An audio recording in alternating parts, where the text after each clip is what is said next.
HOD will start. Okay. Okay. Okay. Yeah. Yes, sir. We can start now. Yeah, start. Yeah, already 11:32. Yeah. Yes, sir. Yes. Bhagirath, you can start. Huh? Yeah, please. Okay, sir. Yeah. Thank you. Yes. Yes. Yes. Good morning, Ravi Chandra sir, from professor from IIT Kanpur, Anuradha Madam, directors from INI, Board of Studies, Dr. Nivarkar sir, my supervisor, Dr. Ghoshal Madam, and my other PhD friends. I welcome you all in my doctoral thesis defense presentation. The title of my study is Transcending Gender Through Ungendered Narrative, a study of selected fictional works.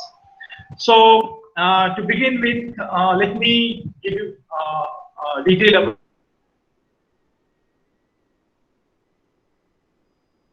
one. I'll start with the gender, since my thesis revolves around the gender, idea of gender and gender stereotypes and gender roles. So I'll start with it. Then chapterization, selected text, how I have selected it, what are the criteria I applied. Then the definition of ungendered directive, and rest of the parts are the conclusion. What conclusion I have reached to in the thesis.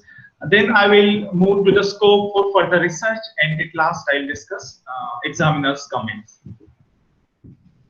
To begin with, I have given some, quotes of regarding the gender that gives us, idea about how important gender is in our daily life as well as in fiction. So it's, fiction. It's a cliche that fiction represents real life and real life represents fiction, vice versa. So in the similar manner, we see that we give extreme importance to gender in real life. We want people to follow gender stereotypes, gender roles with which they are born. If they are born as a male, we want them to follow male gender roles and male gender stereotypes. And if they are born as a female, female gender stereotype of woman. And if someone doesn't, then they face consequence, either mockery, rejection, making fun of them, harassment, etc. So that leads us to think that how much importance, unnecessary importance, we have given to gender, and that we really need to undo it. And other thing is, most fundamental part of human experience is, Winkle said, it's is seen in the context of gender. Be it love, again gender comes into picture. Be it anatomy, gender comes into picture. Desire, gender.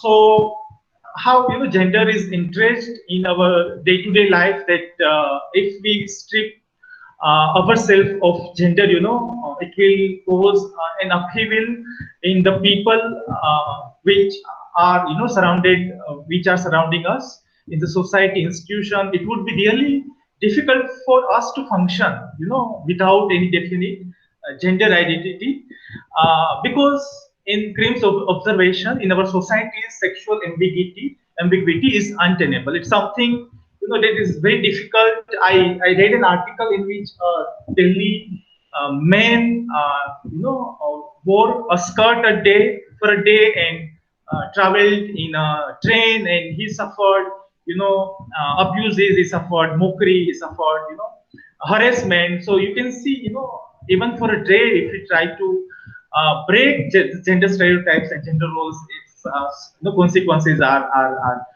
far-fetched.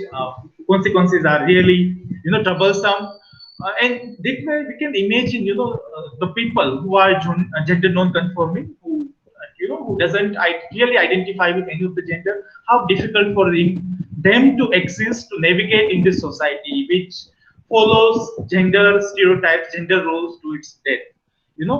So does in fiction. In fiction, we want to know about the character's gender. As soon as we start reading a novel, what do we want to know? What gender does this character belong to? And if we don't know, if we doesn't find out, we obviously find that reading experience very unsettling.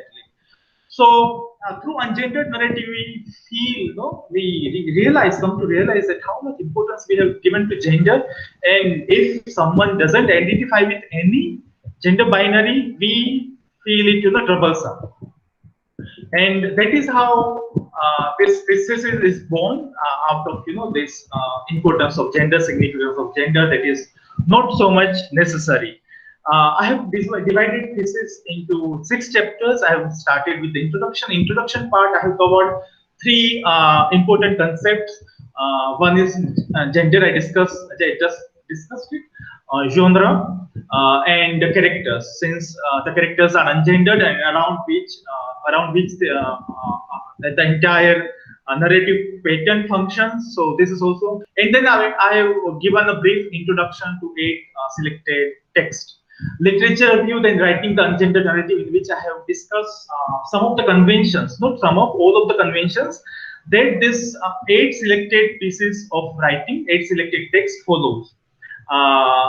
So like epic has a convention, lyrical poetry has a conventions in which we are supposed to be write it in the similar manner, since it is something new and there are no conventions available that author can follow in future if they want to practice this genre. So I have tried to devise conventions, principles, traditions, of writing ungendered narrative from the selected fiction. Then ungendered body, I have discussed how the body is described in all of the thesis, no, all of the 8 works in which like Winterson describes body in a fluid manner. At one point of time, you feel like the character who is ungendered is a man, and next page you think that it's a woman. In Sphinx by Anguerita, it is described in a very fragmented manner. So body parts, the body parts, but entire body is not described. You find it difficult to get a clear idea, a clear physical description characteristic of a character. So in other books, one is by Jen Kemp's Turbulent Term of Tyler, in which the character is given all the stereotypes of female, of a male, and at the end it is revealed that the character was a boy, and that's how suddenly the reader's idea about genders unsettles, and they realize that how futile it is to assume a character's gender from the behavior, from their code of body, from their clothing, from the way of saying, etc. So in reading ungendered narrative, I also discuss how it affects the reading experience, and how in many of the reviews, many of the book reviews of ungendered narratives, I have come across that later on they realize that how futile it is to try to pin down someone's gender if they do not identify with any. So that also reading experience I have described, in the 5th chapter and 6th chapter. I have concluded my thesis. Selected texts are 8 from 1970 to 2015. This is eclectic selection of text. Some of them are from Britain, some of them are from British authors, some of them are from American authors. 2 books are also, they belong to young adult literature. One book is children's literature. There is also one book that is written in French but translated in English. So that's how my selection of text work. Now let us come to the definition. I have, by studying all the selected texts, I have come to define that what is ungendered narrative, and that this definition hasn't been given in any of the material I have studied till now. In my knowledge, it is the first time someone has tried to define it. So ungendered narrative is a work of fiction where the gender of one or more characters is kept undisclosed throughout the entire work or in a significant portion of it. So in 2 works, character's gender is revealed at the end. So that's why I have added this phrase in a significant portion of it. The rest of the books, it is never revealed throughout the work, we do not get a single clue about the character's gender. So how many characters should be? So basically, there should at least one character should be there in the fiction to co-lead and ungender narrative. So what are the selection criteria I applied to select the text that I've selected for my study? So one or more characters should be ungendered. It should be written and translated into English. That's since I know only English language and that's a PhD in English, so that's why. Realistic fiction, there are many texts, there are many science fiction novels in which ungendered characters feature frequently. But the thing is, they are described, like aliens. They are described like otherworldly, like half animal, half human, robots. So the thing, what is wrong with this character depiction in science fiction is, people reading it feels somewhere, that that's how people who don't identify with any gender in real life are. They are not, no, they are unknown human, basically. So that's why I have excluded it from my research, and I have only selected books that are in prose. There are poetry, there are verses written in ungendered voice. But the thing is, they work very metaphysical level, a level in which mind and soul don't have a gender, only body has a gender. So mind and soul is a speaker, whole and soul of the poetry. So that's why it is not fun. That is how that doesn't how that's not how life functions. So I want to make it as close as to the real life. So that's why I did select poetry also, but it can be a very good topic of further research. From my study of 4 years, I have come to this conclusions that I will discuss now one by one. That ungendered narrative try to deconstruct the gender binaries. At the introduction, I said to you that how we try to compartmentalize people into gender binaries.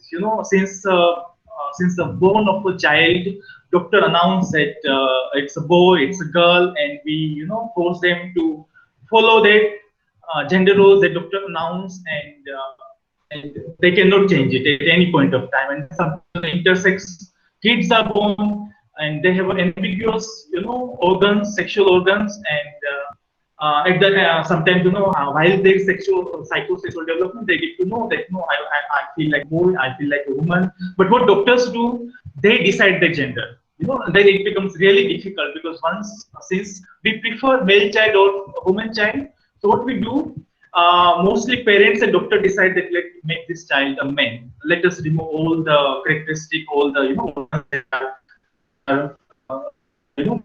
that we identify with female gender, and that's how the problem starts. So how some of the men are feminine, and it's very difficult for them. We clearly know it. But interestingly, women who are manly, they don't find any problem. So that is see how men and manly qualities are respected, are revered. So it's no problem if a woman follow manly qualities, but for us to follow womanly feminine qualities, it's like meeting a death. So then we realize through the ungendered characters, ungendered narratives, that how freeing it is for character to live without the burden of gender, to live without the burden of gender roles.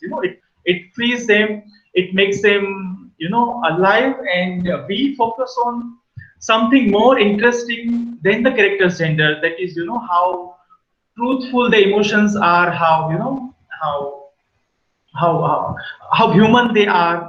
Otherwise, our whole obsessions centers around their gender. So we can see as there are stripped off their gendered identities, and many people are talking about, to quote Ramda, ways to subvert constructions of gender. So we see people doing drag, people following non-binary lifestyle, non-binary clothing, following unisex lifestyle, and we also see cross-dressing.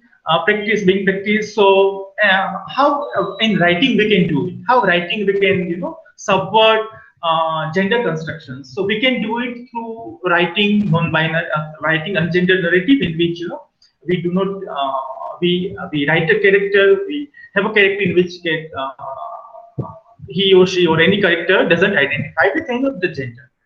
Now, let us come back to next point, that is liberating desire. That's what ungendered narratives do, by showing characters having desires, it liberates the desire from the shackles of gender, because we believe that desire is limited, desire has some way connection with the gender. We link desire with the gender. If a person is a man, he must feel attracted towards woman and vice versa, and that's how we believe opposite attracts. But here in ungendered narrative, since a character isn't identified with any gender, but just the desires is described, so that's how we come to realize that gender has no connection with who we desire, who we fall in love with, who we get attracted to. These are the points ungendered narrative makes. So this is also focuses on inventing a new genre, because there wasn't such exact definition, there wasn't such conventions that I have tried to carry out in my research. So I have tried to attempt to resolve the matter of classification confusion, because Jensen says in one of his work, where to put such books, because we have this rule, we have this unwritten rule we have unwritten rule of fiction that a character's gender should be always be defined. And what if it doesn't define you? They feel like it's a classification confusion. So I try to come up with a new genre in which this all narratives belonging to the certain trope of ungendered character can fit into.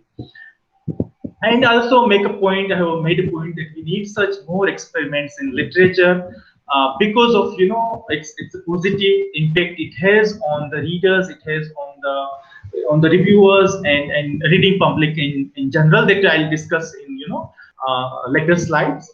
It also tries to make point that language is itself very, very exclusive. There is no place of gender non-conforming people, non-binary people in language, because we have he, she, it pronouns, and they pronoun is for plural, third person plural. So we do not have a pronoun. There is a lack of pronoun in English language for people who do not identify with any of the gender identity, either he or she.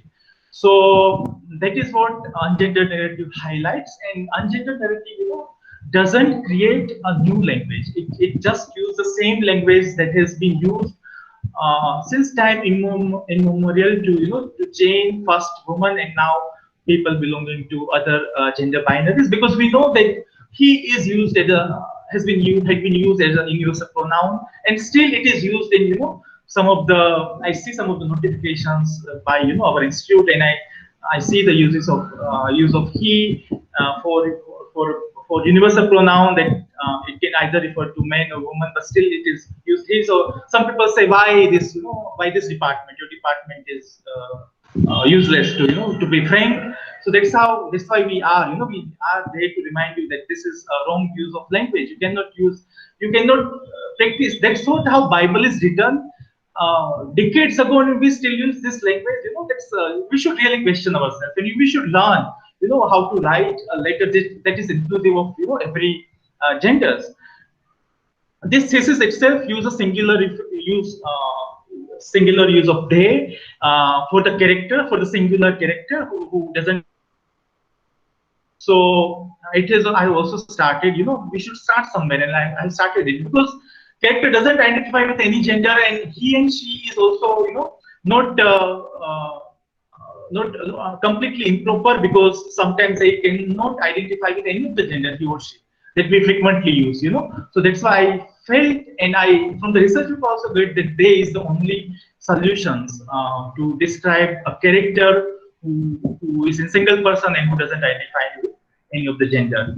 So transforming readers, as I told you, I'll discuss later. Now, so entire this experiment revolves around uh, reading experience revolves around solving the mystery. That is how the novels were read when it was first published. Love Child, when it was first published, critics and reading community were busy in decoding the genre. It's like it is a puzzle that we need to be solved. The author has set a puzzle and we must be solved it, and that's how they were all busy once the book was published, and they never realized that that is how author wanted it to be. That is how author intended it to be, without any gender, without any restrictions of gender. We are then what the critics do? They assume characters' gender based on characters' behavior, characters how characters go on their daily life, what roles character play, whether he is indulge in fighting, whether he is very protective of other person, what kind of lovemaking they have in the novel. So based on these all things, kind of job character does, how it is wrong, because in June Arnold's novel, The Cook and the Carpenter, obviously, as soon as Carpenter comes to our mind, we feel that it must be a man, and later readers realize that it was a woman. So that's how our stereotypes fall down. That's how it is broken into pieces, and we realize that one can be a woman and can be in the profession of carpentry. So these are not questions that needs to be answered. Which gender this character belongs to? This is the question all people want to know. But my thesis, I make sure that I don't try to assume someone's gender until they directly tell to the reader that I belong to this gender. Okay, because these aren't a question at all. Because they do not matter. What matters is that emotions, and the significant part of this work is without talking about gender, without talking about the genders, the authors of Ungendered Narrative have asked, a significant question that why does it matter, without talking about it. So that is the beauty of this fiction that I have selected. It also represents the queer identities. We need to find our representation in text, be it in movies, fiction. So it's very important. But nowadays, there is this various gender identities and sexual orientations, and that's why it's difficult to find representation. If you are not represented in literature, people say that you don't belong. You are something. You have some pathological fault. That is need to be fixed. While growing up, they need their representation, their voice in literature, in movies, etc. So that is very important. And since this character are left blank, since the character doesn't identify with any gender identities, people belonging to any sexual and gender identities can identify with themselves, right? So this it is a century of underrepresented queer identities. So right now, books are replete with gay identities and gays, bisexual, and LGBTQ identities that are the most discussed identities. But there are other identities that has been marginalized. So this book tries to give voice to it. Ultimately, it tries to prove that how human emotions are universal. Despite our lack of apparent differences, how we appear, how we behave, what's our gender, what's our caste, creed, color, etc. Basically, it's a fundamental human sameness that we we should look forward to. Not how we appear from outside. So the thesis doesn't make a point that gender is completely inconsequential. Gender is not at all important for those. It is something that is very personal choice, and we don't need to police it. We don't need to institutionalize it. That is the point I try to make through this thesis. Last thing is transcending that. Ultimately, it tries to transcend the gender roles completely. But why I like what is the benefit of ungendered narrative is it doesn't create a world in which all characters are ungendered. No, in which only one or two or handful of characters are ungendered. So we can very well figure it out that ungendered character and gendered one can coexist, and they can live in harmony. That is also point I wanted to make, and that is why I didn't even selected those science fiction novels.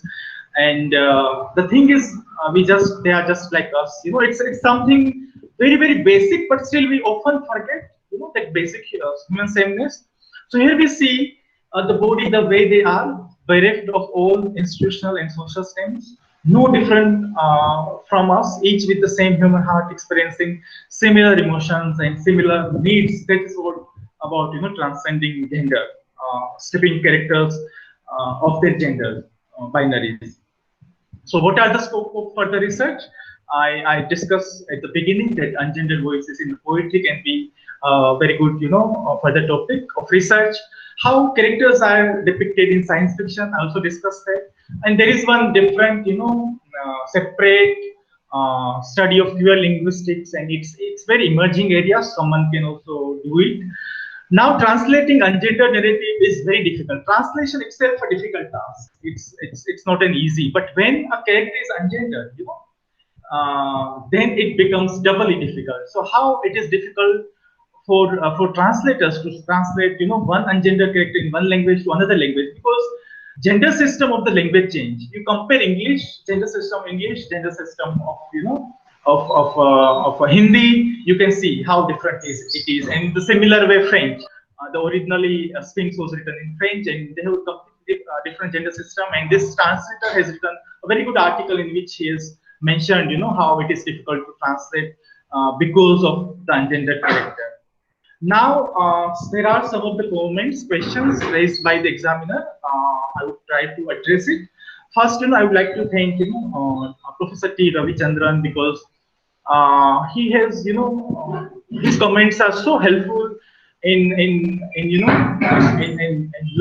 learning me, in getting knowledge about, I didn't know that we should put a period and comma under, inside the quotation mark. Some of the rules I didn't know. It has really helped me in making thesis, error free in terms of language, in terms of punctuation. So I'm very thankful to him for reading it, very patiently, and giving me the page number as well. So I get to know that what exactly my mistake is. So I'm really grateful to sir. So it has made my thesis better. I'm thinking, and there are some other comments as well that I want to address. That why does introductory chapter provide short summaries of each text? Their summaries has no place in research. So my reply to is, since it is introductory chapter, and since the books are not so well known, I didn't want it to not knowledge about, not knowing about the books. I don't want it to become a hindrance in accessing my thesis work. So that's why I have given, in one short paragraph, I have given authors some detail in 1 or 2 lines, and then how the work came into existence, and then in one paragraph summary, a plot summary, and then a critical reception. So that is the reason I have given it to make it accessible. And because some of the books, most of the books are not studied in literature department, they have been already marginalized, because except the one book of Jeanette Winterson's Written on the Body, rest of the books, most of out of print, hardly people read it, published by, university publication, because other well-known publications, mainstream publications are not ready to publish it. So that's why I have included summary only in introductory chapter.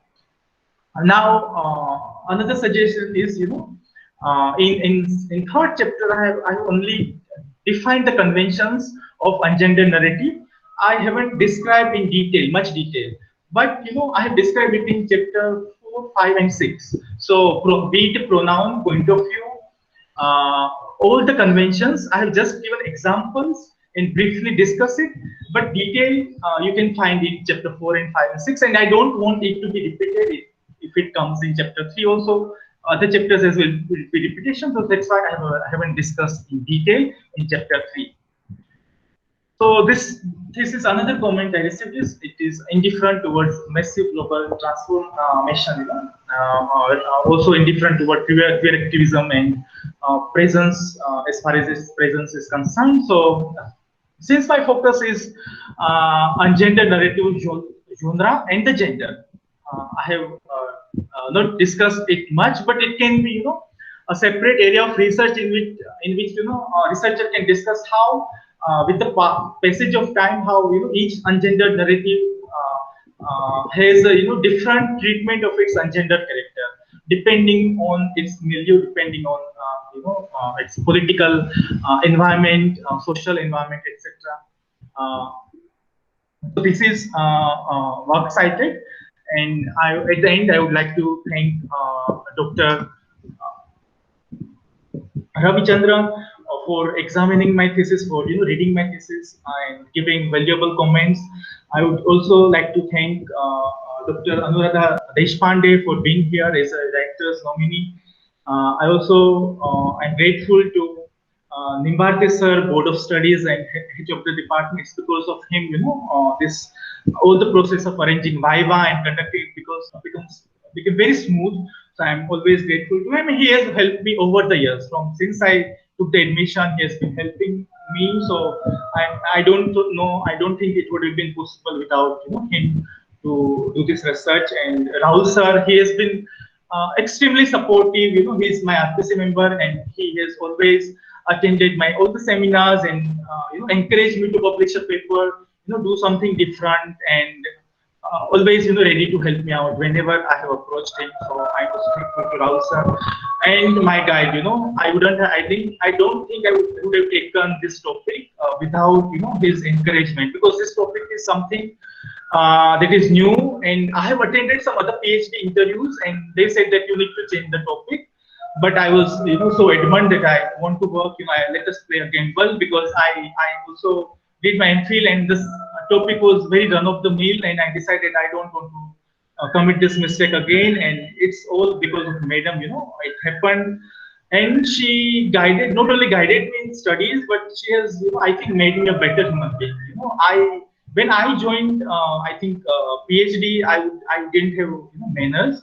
I was like a Mowgli who just out of jungle, because I would enter faculty's cabin without asking their permissions, and I didn't have habit of reading people. So she has taught everything to me that is supposed to be taught by parents and other people. So she has almost like she is a mother figure in my life. So I'm always, and she has taught me. She lives very very ethical, dedicated life. And her life itself is an example. And she has taught me more than anything. She has taught me life lessons. To be respectful towards my job, to be ethical, to be nice with, to practice compassion. To be respectful towards other. Etiquettes. That's what she has taught me.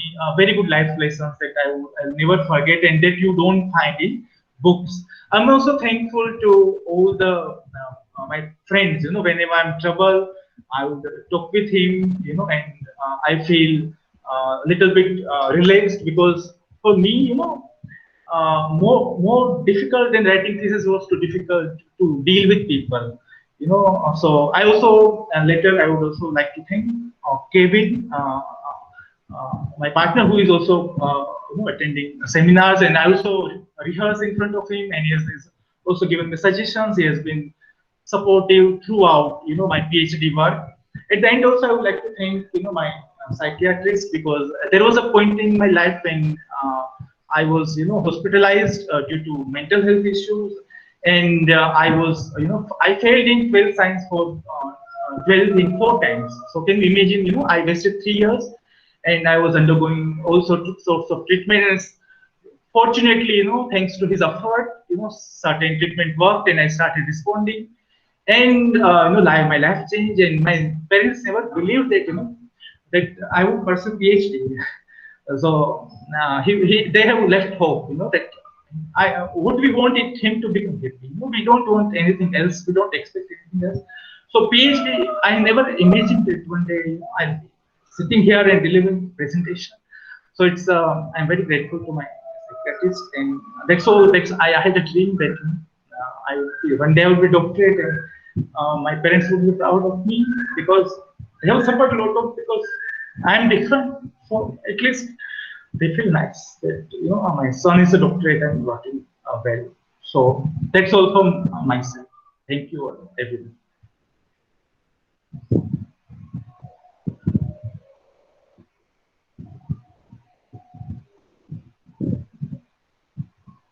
Am I audible? Yes, sir, you are audible. Yeah.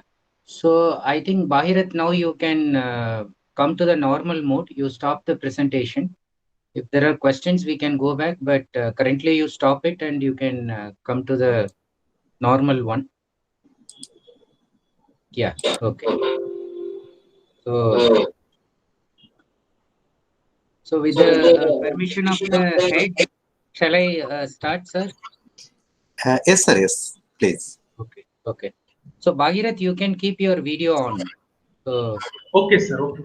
Okay. keep the video and audio on, and after some Okay. time, I'm going to ask you questions. Okay. Okay. First of all, thank you and congratulations. Thanks to you for giving a very short and sweet presentation. Uh, there are instances where scholars will go on giving presentation so that we don't get time to ask questions. So it was a short and convincing presentation. And I was also quite impressed with the personal details that you added at the end. Many people are rather bit afraid or inhibited about sharing certain details, which you were very candid in sharing it. So I appreciate you for that. Congratulations to you as well as your supervisor. Firstly, because as you have also mentioned it in your thesis, and to the best of my knowledge, which I have also mentioned in my report, this is perhaps first of its kind. So in the country, okay, which the foreign examiner is also saying that there are a lot of new innovative ideas, which she has also suggested that it can be worked upon for a paper.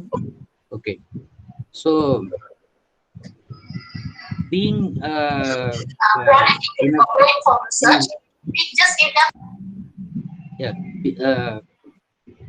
certain disadvantages that you talked about, certain limitations that you talked about, but despite that, uh, having the courage to work on a very innovative area in English, and it's not only challenging at this stage, but it's also going to be challenging when you attend interviews and convince the panel members that yes, this is an important work and this is the need of the hour. Okay, so that is another reason why I find it very challenging, and you have actually done justice to the work. Uh, very few theses I highly commend, and this is one of the theses in the past 3 years I have highly commended. Despite some of the minor lapses which I have pointed out, formatting wise, the foreign examiner has also pointed out, and your supervisor already told me that you have taken into consideration, and you also admitted that you have considered them and improved Yes. on the thesis. So that is Yes. fine, but like working within certain constraints, limitations in an Indian context, so I consider these are negligible. They are not so glaring. So if you look at the content and the work that you have done, so it needs a lot of appreciation. What I'm going to do is I'm going to highlight some of the important aspects from the external examiner's report, then my report, and then I'll go to questions. And after you answer them satisfactorily, then it will be open to all others. Okay. So what the external examiner has appreciated is the choice of the text that has spanned to over 4 decades. Okay. And although the choice is very eclectic, you have justified by saying that each text has at least got one ungendered character. So making a choice, identifying the text, that itself is a challenging one, because like uh, not many critical materials are available in this area. So that is another thing that you had worked on your own, brought a lot of original insights. She's specially appreciative of the second chapter, which I have also appreciated. It has a long list of critiques and their positions on the engendered narrative. Very good literature survey. So, as you have pointed out, it gives ample scope to the scholars who would be interested in working further on this. Already, you have given them enough uh, critical materials in your thesis itself. And the examiner says this is a theoretically dense chapter and does justice to the larger theme and purpose of this study. Chapter 4 is also appreciated for bringing some significant discussions on ungendered identity and may be developed for possible papers. Okay, so this chapter again you can develop further as papers. The overall comment by the external examiner, uh, humans is an ambitious thesis that to a large extent delivers on its promises. Okay. And I would like to also highlight from my own report in which I have said that it's highly commendable that the researcher is audacious enough to work on a new complex area transcending gender by giving an innovative approach to the deconstructive reading of the portrayal of ungendered characters in 8 fictional narratives. Okay. In the process, the researcher has come out with original insights while considering how ungendered narratives are written using limited language that is already biased and suffused with gender markers. So the thesis highlights how brilliantly the authors subterfuge the gender identities through dexterous representation and yet beautifully illustrate intense emotions between their ungendered and or gender ambiguous characters. In conclusion, by demonstrating ways of transcending gender, it moots the idea that developing an ungendered perspective makes one non-judgmental in approaching human beings caught in a web of social relations, besides advocating an all-inclusive and equitable consideration for them. So the thesis is well grounded in an impressive and appropriate literature survey. The argument is consistent and substantially carried out by suitable textual evidences, which lead to a categorical conclusion. And to my limited knowledge, I consider this thesis first of its kind in India due to its innovation, insightful approach, and position to a new ungendered genre. Thesis is worthy of publication, and it's delightful that the researcher uses a simple and lucid style throughout. The whole effect of language is direct and unambiguous, and almost error-free thesis presentation makes for a smooth and pleasurable reading. To the maximum extent possible, the thesis is well formatted. The minor errors we have already taken care of. So let me start with one query which the examiner has posed, and you try to defend it already, but I just want to bring it again.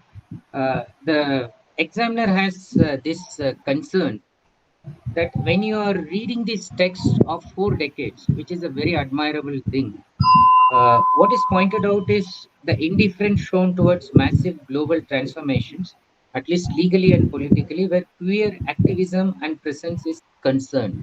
Like you also already defended it, but I just want you to know or to respond. Uh, by the time you submitted, many changes have also taken place socially, and Yes, sir. even the kind of language usage, for example, which you are pointing out, some of the, like, for example, some of the educational institutes already norms have come. Like we have to use ungendered language. We cannot take it for granted that a person is always he. So these things have become kind of using a kind of parliamentary language. So that has already been recommended, and people are even punished. People are even taken to task if they are using unparliamentary language, especially in terms of gender bias. So that is something that the examiner is saying that maybe you should have uh, thought over, given consideration. So what is your response? Yes, sir. In the brief discussion, of pronoun Yeah. that I've discussed in sir, reading the gender narrative, I have mentioned that how many pronouns were new pronouns were invented. Because sir, many of the feminists believe that basically she is taken from root word is he exactly.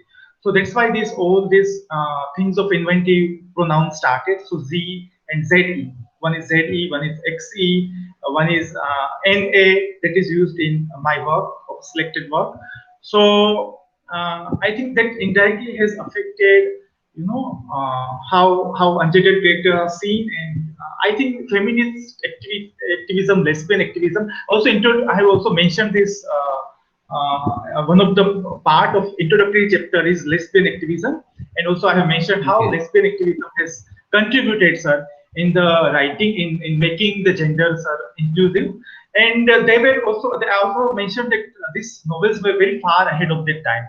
A novel published in 1972, sir, discussing about character whose gender identity is not at all defined, and that we see in 20th century, sir. That is what very new. So how it's their ability to predict something that is happening now. That's and that no one realized. So it reminds us how backward we are, or how forward-looking those novelists were. So these are the things I mentioned, but I haven't, or I have also mentioned in liberating in writing. Sorry, love making sense of desire in ungendered narrative. I also mentioned about section 377 and unnatural sex and etc. I also mentioned it, but I think should have, as you said, there should have been a separate chapter in which I separately described all the milieu, the political aspect in which the novel was published, other than narrating it, dispersing See, it in all over the chapters. take this not just as a kind of query concern, but it's also a good suggestion to you. So both the examiners are of the opinion that you can Mm, write more papers, or even you can get the oh, book published. Okay. oh, So if you are seriously considering publication of book, then maybe you need mm, to add as how oh, these writers are thinking ahead of their times. But mm, currently, if you relate their ideas, new reforms have come socially, new rules have come legally, new norms have come, new laws have been mm, passed. So if you're able to correlate that and show them that they thought ahead of time, and this is like changing the society now, so it will become much more relevant. Okay. oh, So that is the point that you need to keep in mind. Now, coming to my questions, my first question is, what is the subtle difference in the usage of non-gendered and ungendered? Okay. And in what sense yes. ungendered is appropriate for your thesis, or would you Okay. consider non-gendered equally appropriate? Sir, in my opinion, in my limited knowledge, I believe that non-gendered is unappropriate because it means that uh, character isn't identifying with any gender. Okay, sir. While ungendered means that we are unsure about. He can be identified with any of the gender, but we do not know. That is what the difference. One non-gender is not belonging to any gender, while ungender it means it can be of any gender. So just it is left blank, but it can belong to non-gender also, a gender, that is one identity. It can be character, can be a gender, can be of any gender, but non-gender directly refers to in my limited that character doesn't belong to any gender, and again it will lead to the same, that we are assuming that they do not belong to any gender. They're assuming until they say it, sir, until they come out in the text, we cannot assume that they don't have any gender. So here I But have kept this question open. I haven't tried to limit it to one gender identity. yeah, that is understandable, and I accept your answer. But don't you think you are finally proposing a kind of non-gendered narratives, non-gendered society, right? Uh-huh. Yes, sir. So what is my conclusion is, they can coexist, sir. we should not force people to identify with binaries. Those who do not like to, they do not choose to, we should not force them. Like right now, we force them that they need to select a role, so they both can coexist, sir. The way people of various caste can coexist, in the same way people of various gender and sexual identities can also coexist and live in harmony, sir. I don't propose that all forcibly should be no stripped of gender. No, that is not. So my second corollary question uh, is that why is the term pan-gender, that is inclusive and implies all genders and humanity in general, is not at all mentioned in the thesis? You have never mentioned uh, about it. Can it be used uh, occasionally to replace ungendered? Yes, it can be. Sir, I use ungendered term because there is one research work done by Anna Livia, in which she has analyzed this Winterson's text, and she uses this word ungender.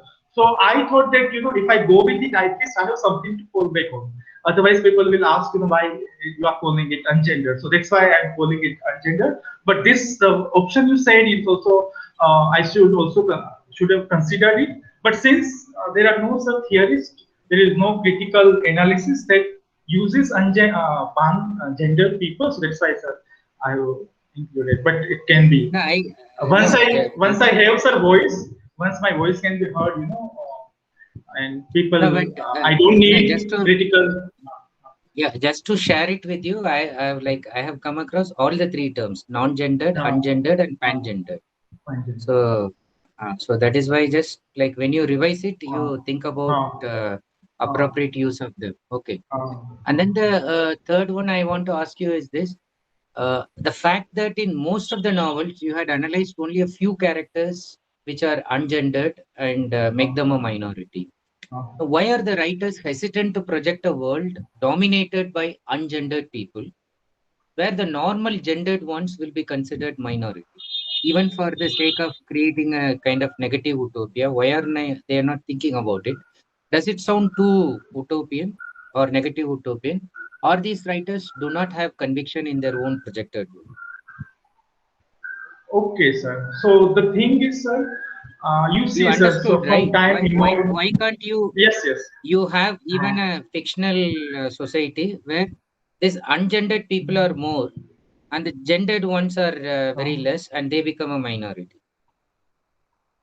Yes, no, no, sir. Upon studying the work, actually, my focus is only on, sir, ungendered character. There are gender characters, sir. Actually my focus is only ungendered characters. So it may have sounded like, the authors have only focused on gender character, because most of them, all of them, except one, all of them, sir, are love stories. And in love stories, one character's gender is defined, another character's is left undefined. So it is not that they have Yeah, completely, ignored. no, that is understood. That is understood. Uh, The question is why even the authors, they are trying to kind of prophecy tell that we have to treat them equally, we should not marginalize them. But why they themselves are making them marginal characters in their work itself? There is only one ungendered character. There are all others are gendered. So I'm asking why not even in a fictional yes, kind yes, of yes, yes, utopian yes. situation, they Uh, create more uh, of ungendered characters and yes, yes. less of gendered ones. What is the issue So there? yes, yes, that I discussed, sir, in chapter 3, conventions of ungendered narrative. That why only one character? Why not, Yeah, entire universe that is ungendered? So in my yeah, knowledge, yeah. there hasn't been such work. But still, I feel, sir, even the one character is gendered, two characters gendered. Critics poll is, utopian idea of, society. So if we create, entire universe that is ungendered, it would be far-fetched to the reality. It won't satisfy one of my criteria, that it should be, closer to reality. Otherwise, again, it will become a science fiction, in which certain this societies doesn't exist. They are just, in the books, in the movies. They cannot exist in realities, and those who really exist, that are, some pathological diseases.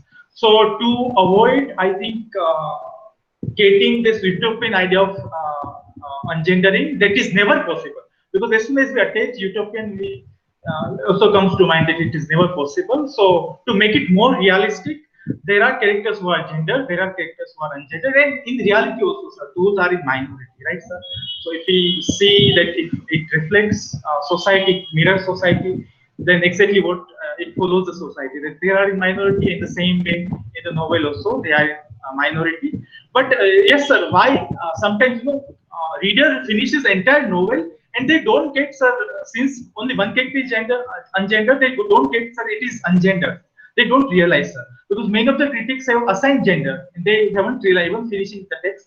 So had it been, sir, entirely ungendered universe, it would hit hard. That also another of my opinion, that it would hard and it hit hard and it will be on your face, sir, experience.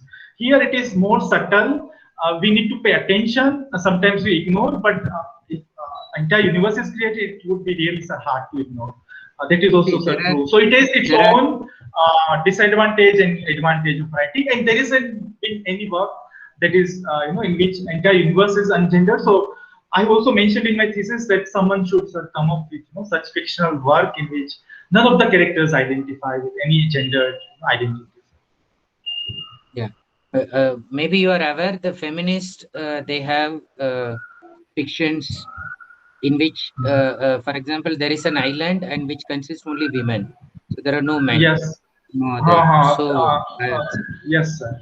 That's why this So I was lesbian one. word comes. So I Island was of just bliss. wondering. Uh, Uh, so they don't even talk about lesbianism. They uh, feel that they are beyond all the things, and if they uh, want, they can go for hmm, artificial way of uh, creating babies. So it's okay. a science fiction kind of one. So I was wondering Okay. why these writers have Okay. not thought of creating that Uh, kind of uh, fictionalized uh, ones, where in uh, a kind of uh, island kind of situation, all ungendered characters uh, are there and they feel empowered. get okay. Yes, yes. So It the can other be a one really I'm good quoting, setting of. Hmm. Sorry, sir. yeah, Sorry for interrupting. yeah, fine.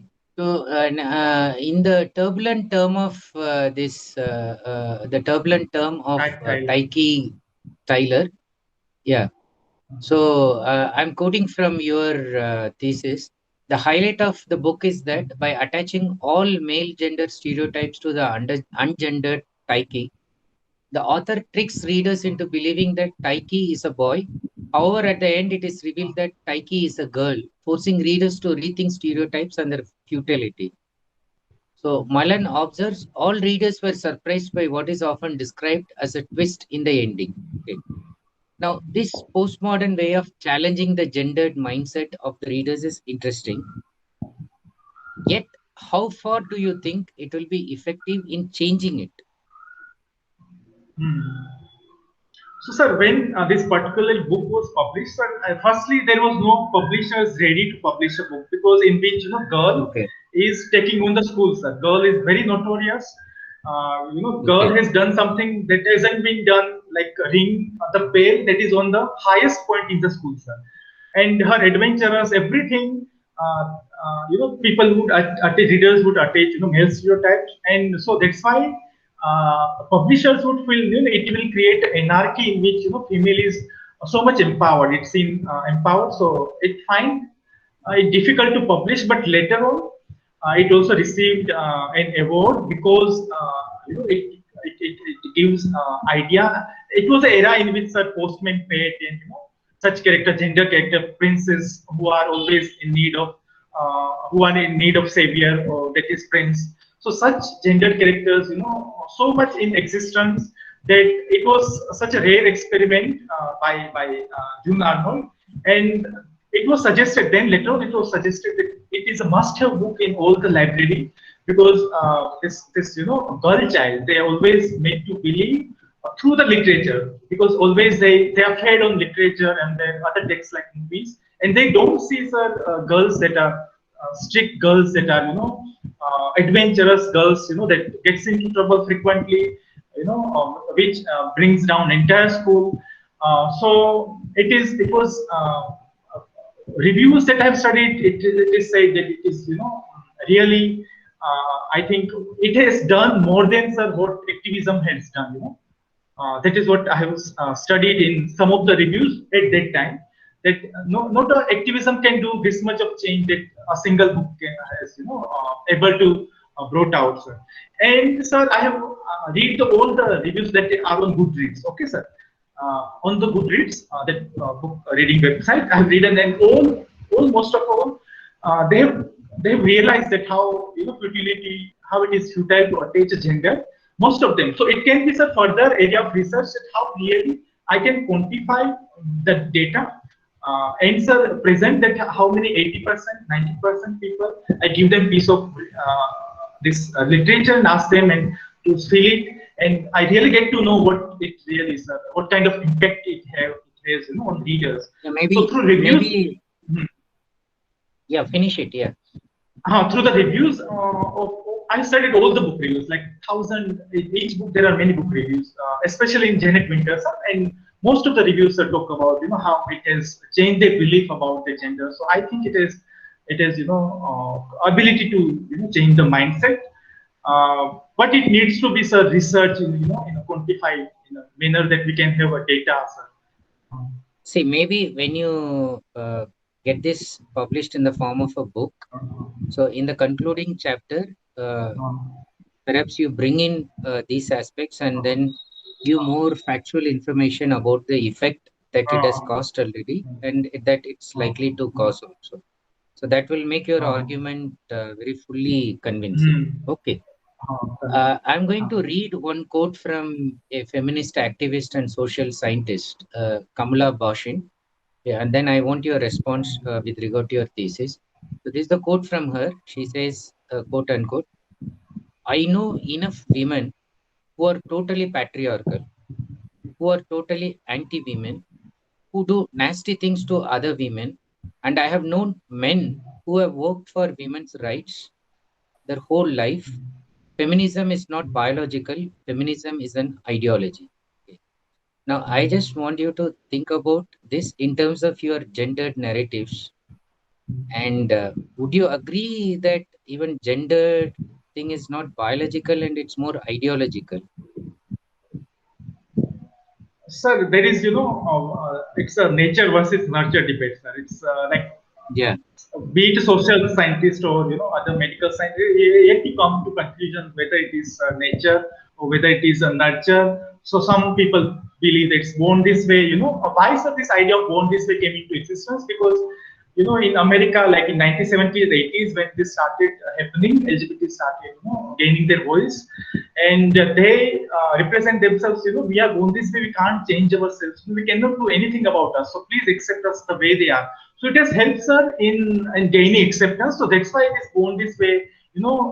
Gained currency against the idea in which it can be sociological. Because if we try to imply this, nurture, then people would go that we can change someone. We can change a person who is in sexual minority. It's because a person has suffered a childhood trauma. A person has fallen in love and didn't find love, and etc. So there are many. So then, as soon as we go to this, it's because of nature, because of sociology. Then people try to treat these people. So that's why born this way is a good. But I think it is a combination of both. I am against it. People say it's only born this way because actually, I'm talking about those who are. Yeah, I'm not even talking about that. I'm just telling you the people who are trying to oppress the dominant groups. So there, it's not just gender. I'm saying it's just a kind of human trait. It's coming irrespective of genders. Yes. So that's what I was trying to point out through the quote. Yes, and sir, one example also I would like to, sorry for interruption. One example is anarcha feminism, sir, in which feminist militant form of feminism. In Janet Winterson's Written on the Body, a character goes into bombing urinals because they believe that men always stand in the urinals and woman has to sit. So it's kind of imbalance. And that is why this is a symbol of patriarchy. Urinals are a symbol of patriarchy, and the character goes on, bombing it. and also this Eiffel Tower, because it's a phallic symbol and people worship it, and people are worshiping this phallic imagery. So it's also Kate was planning to also plant a bomb there and destruct Eiffel Tower. So this also has come into thing. Also in the conclusion, I also discussed that how pride in certain identities, gay pride, it has taken over, completely, that those who are, that we have gay performance, the way there is like men performance of men, what is the right performance, what is right men stereotype, woman stereotype. In the same way, now people have constructed who are the right gay, who are the wrong gay, who are the right transgender people, who are the wrong. So even within this LGBT community, there are some people, sir, who are marginalized. So they difficult to find a partner, they're difficult to find a friend because they feel they are not real gay. So that is what the problem. That as soon as we start, forming identities, and then we start suddenly forming, who are the real, who are the unreal.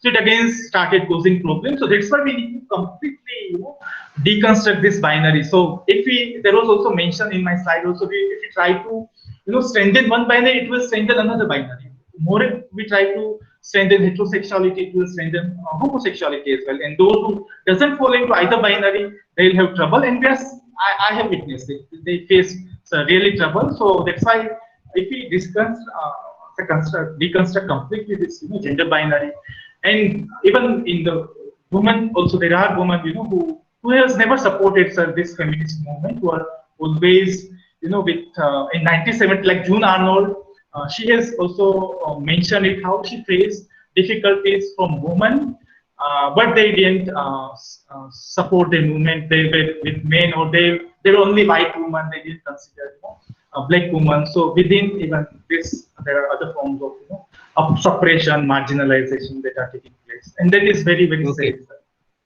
Okay. Now, my final couple of questions. What is your final and personal take on gender? Do you think it is unimportant and should not be mentioned at all, or that it is so important and powerful that it should be thwarted and muted? We have made, sir, it so powerful because it is a base that we have kept feeding on and on, and we have made it so powerful, and it is almost controlling our lives. So to change this, sir, to weaken this gender, we need such, sir, narrative, and we need, sir, both, balance of both gender and ungendered. So neither of can take a control of over, sir, other. So I think we need equal representation, at least, a significant amount of representation of ungendered, so it can, balance it out, sir. So neither can empower or any other. Otherwise, sir, another this, binary thing will be created, ungender and gender. That's also we do not want, sir. Okay. Now, ending with some personal questions.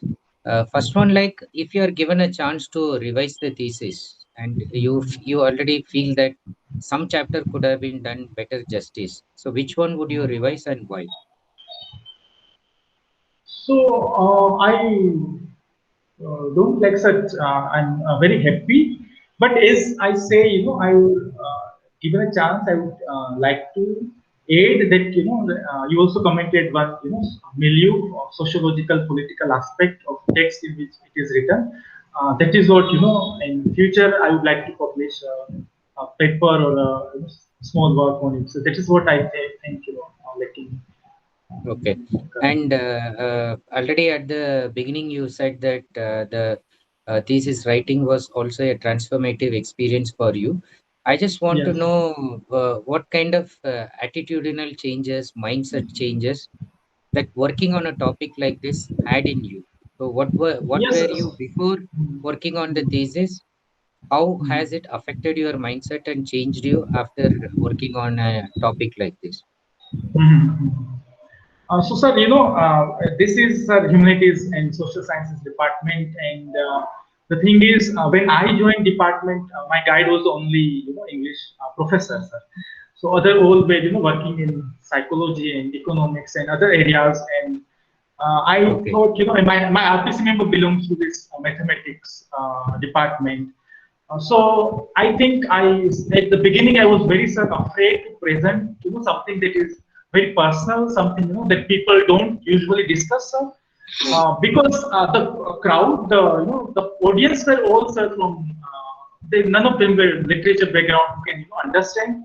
So once I remember one sir incident in which I showed an image of sir Drake Queen, and later on a faculty came and they said you shouldn't have shown, it's they would, you are trying to get a right or you are trying to make them repulse towards such kind of people, so it will, they will get repulsed if you are showing such image. So why the reason I gave is sometimes we need to wake up from our sleep, sir.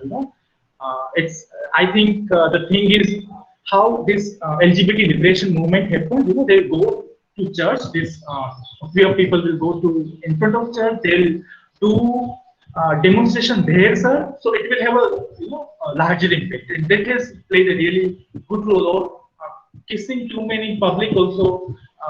That also sir, is a great impact, because that's how you get attention, sir. Otherwise, no one like notice it, no one discuss it. So I saw that it has helped, it has helped someone in awakening people, and there was nothing. So that is trouble I face, because I discuss male gaze and I show some of the photos that how male gaze functions, and sometimes people, my students also say that you shouldn't show such pictures, but I said that's how we do it, we do in the privacy of our room, and we enjoy it, and we do it, we, part of this male gaze, we become part of this male gaze, and we need to realize that this is not the right way to direct a movie or to look at the work of literature, look at the fiction. So, and I think that's why somehow I, through my these seminars, especially seminars, I managed to, at least those who were in our department, I managed to bring out this conversation about the gender and sexuality, and I'm really happy about it, because even though no one reads this thesis, but at least this 10, 11 people in our department have read something, heard something. So at least they would be accepting of people, different gender and sexual identity. That is, I'm sure of, because they are my friend, and they have always been a very good support of me. And I have, discussed with them that how it's important for them, all of you to accept them and make friends with them and not to See that marginalize them. that's exactly the reason why we are suggesting that it should be published. Now you have reached to 10, 11 people, so it should now reach to thousands of people. Okay, so now I open to the audience. So,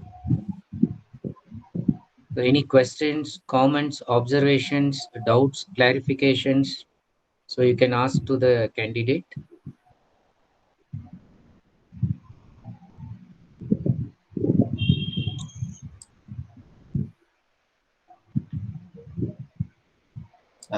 Bhagirath, thank you so much. Ah, Nice presentation. Yeah, yeah.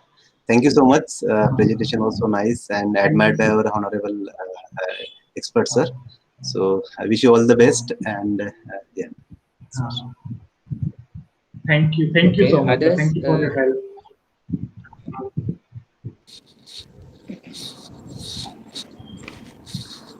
Yes, Hello. ma'am. Yeah. Bhagirath sir. It was a nice, very nice Anuradha madam. presentation on a very, it was a very nice presentation on a very different kind of a topic. Um as suggested by the examiner, the work is, as it is, the work is unique and first of its kind. You can publish a book and even more papers. So congratulations to you, sir. Ah, ah. Thank you, madam, for your encouraging words. Thank you. And please convey my So regards to others are Deshpande, sir. Okay, okay. Thank you. so are there other research scholars here who would like to ask some questions? You can like unmute and ask. yeah, I, I see some names: Shilpa, Hemangi, Sachin. yeah. Sachin or Hemangi madam can ask any question. Prachi is there. Yes.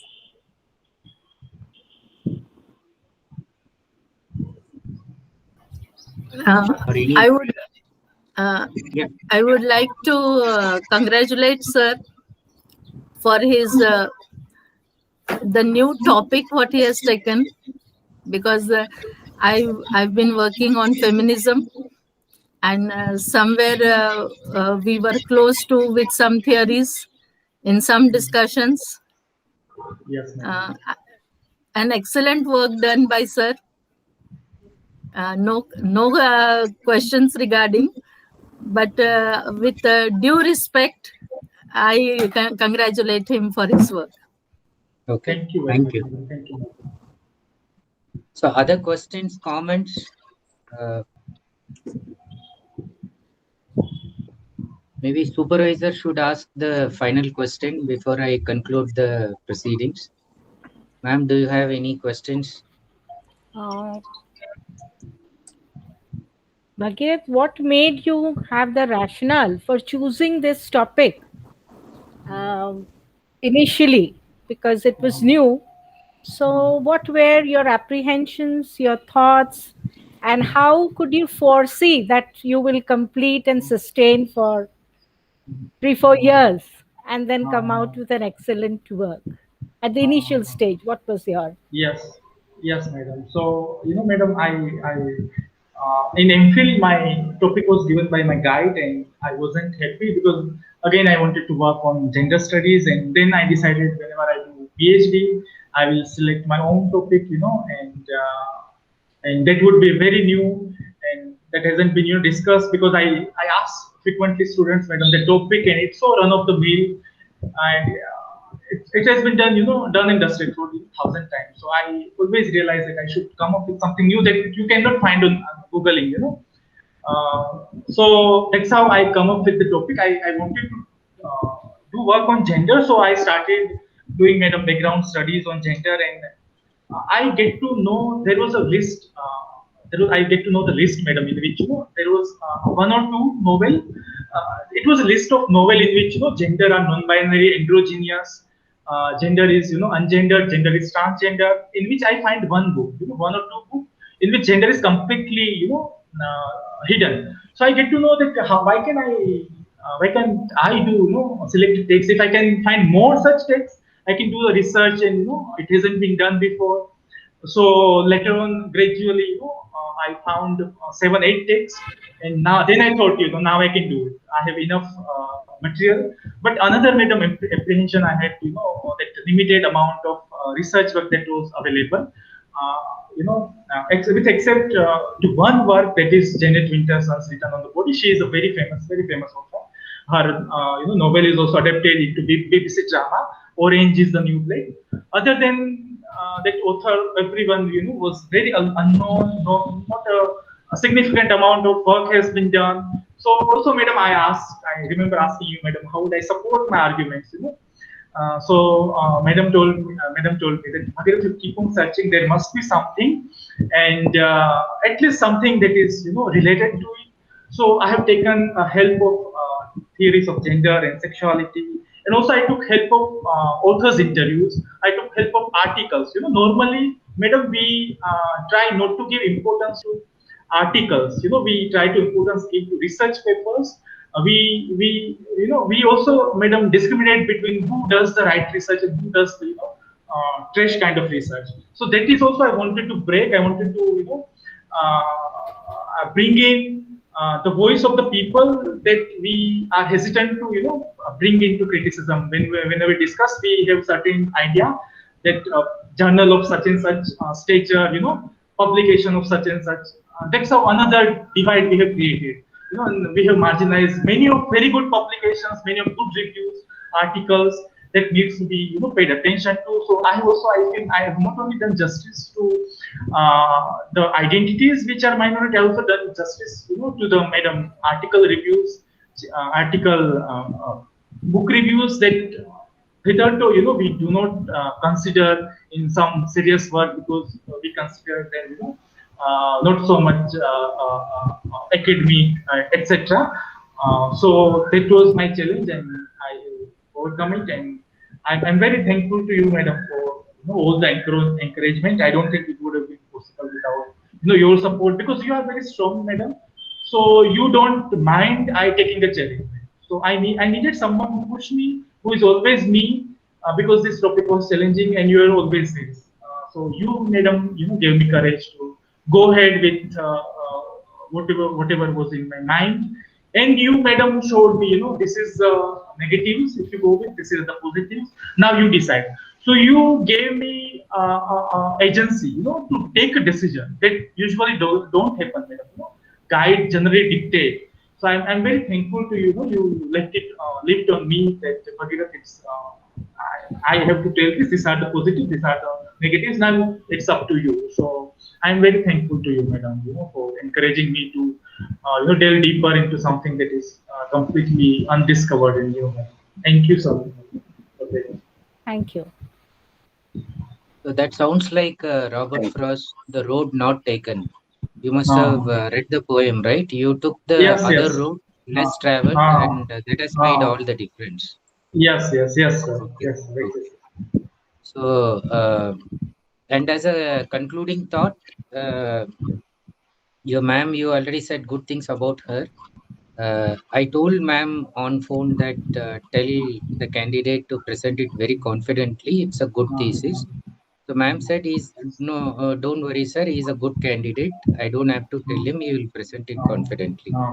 So you have done justice. So if there are no other questions, I think we can conclude. Any other questions anybody wanted to ask, or even doubts or observations? So shall I conclude, sir? Dr. Gopichand, sir?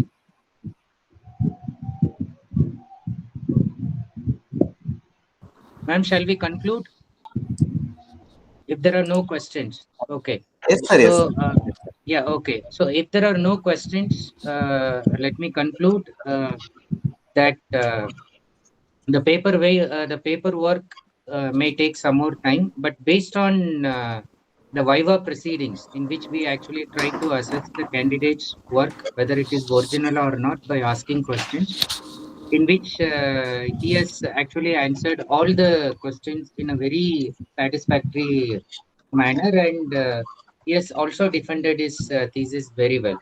So based on this, I think the committee will strongly recommend for a award of PhD degree in English.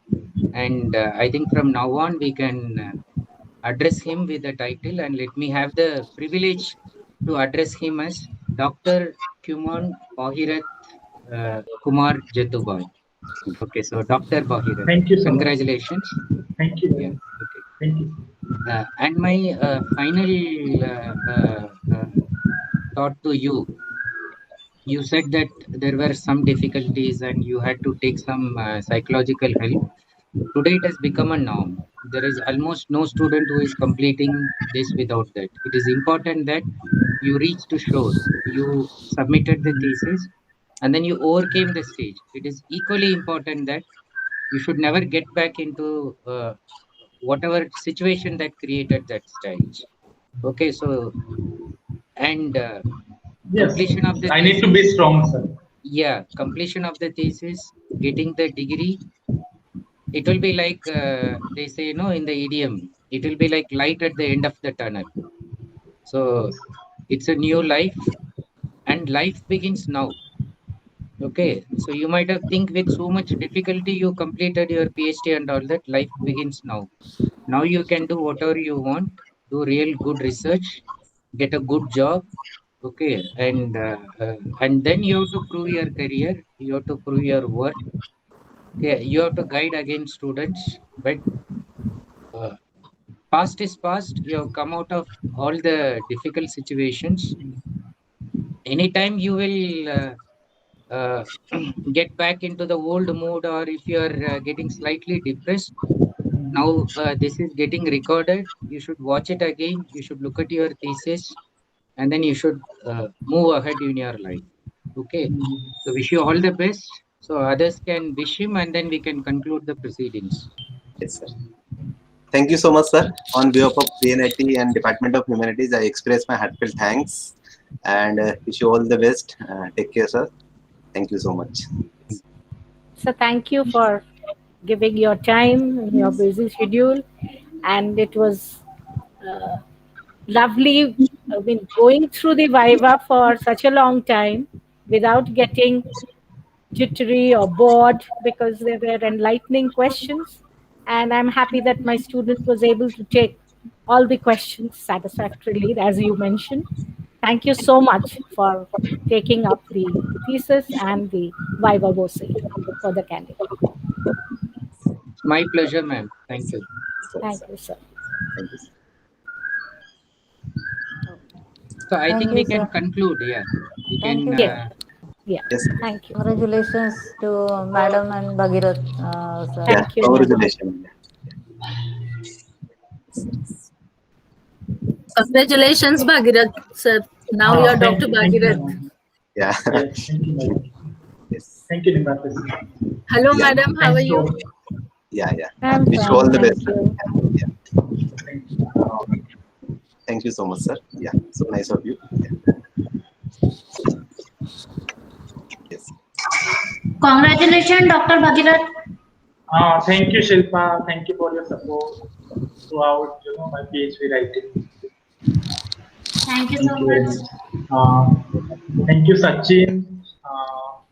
Sachin and Congratulations, Bhagirath. Prachi, Vikrant. Who else? Congratulations. Congratulations. Vishal, Priya Madam. Thank you, Priya Madam. Thank you, Vikrant. Thank you, Kevin. Thank you, all of you. Congratulations, Bhagirath. You are Thank Dr. you, Bhagirath. Prachi. And thanks to Fellu also. Thank you. Thank you. Congratulations, Bhagirath. Thank you, madam. Thank you, Priya, madam. Thank you for being present. I know you are always busy, and I was. Vikrant, thank you for all your help, Vikrant. I couldn't have done without you. Congratulations, You're a sir. very helpful person, Vikrant. Thank you, sir. Please helping people the way you do. Yes, sir. Thank you. Vishal is absent. Vishal is absent. Thank you, all of you. Now I will stop the recording.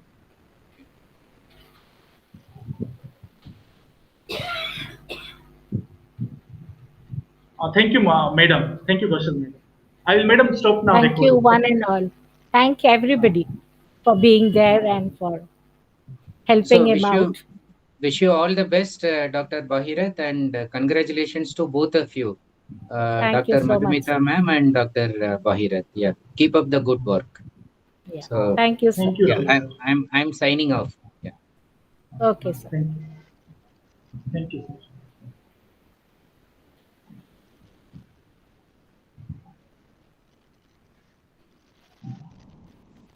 Madam, shall I leave the call, madam, now? Yeah, sure. So you're Dr. Bhagirath now. Yes, thank you so much. Finally, I'm feeling relieved. Okay. Thank Good you, work, as he mentioned. And a Ah. comment from the IIT professor is really worth it. Thank you, Yes. Gopi. Yes, madam. Yeah. Welcome. Yes. Bhagirath, Madam, enjoy. Gopi And side. Vikrant and others, those who were helping out with the things happening. Yes, madam. Yeah. Yes. Okay. Yeah. ठीक है, I'm madam. signing off. Yeah. Yes.